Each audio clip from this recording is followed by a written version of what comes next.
when they throw the dye in it on St. Patrick's Day. But there's nothing good about Cape Coral's green canals.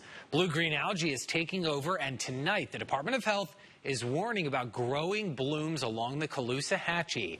Some residents say it's the worst that they've seen in years. It's covering. Yeah, it's pretty bad. And the city has invested over $1 million to try to fix the problem with bubbles. Bubble curtains are supposed to break up the blooms and keep them out of your canals.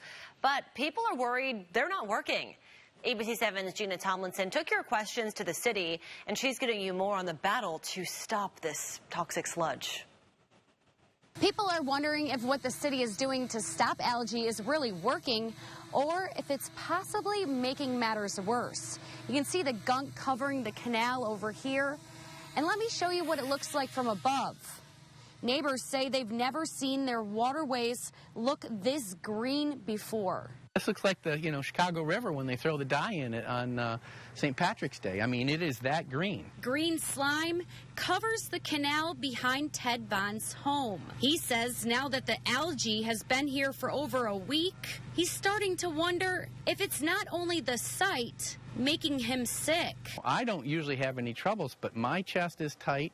My nose runs when I come down here. I'm feeling dizzy. Others near his house on Southeast 37th Lane are wondering why waterways are green. Been here 13 years, never seen this canal in that shape. After the city allocated $1 million for bubble curtains to fight off algae in the Cape. Right now they're supposedly in place and it's not doing anything.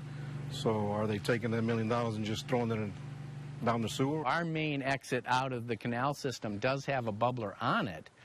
My thoughts are, is it working, or maybe it's worse because once it starts, is it harder for this stuff to flush out? Some neighbors also notice the bubbles aren't always on. But if you turn them off, what have you done? You've allowed that flow to come back in, so why would you turn them off? The city tells me the Army Corps orders the bubble curtains to turn on 5 hours before high tide and off 1 hour after high tide, allowing the tide to flush out the algae. They say the bubbles are working as expected, telling me that not all algae comes from the river and that residents could be contributing to the problem by using fertilizer. They're telling people stop fertilizing. They're putting the bubblers in to try to prevent the green algae, but I don't think any of it's working right now.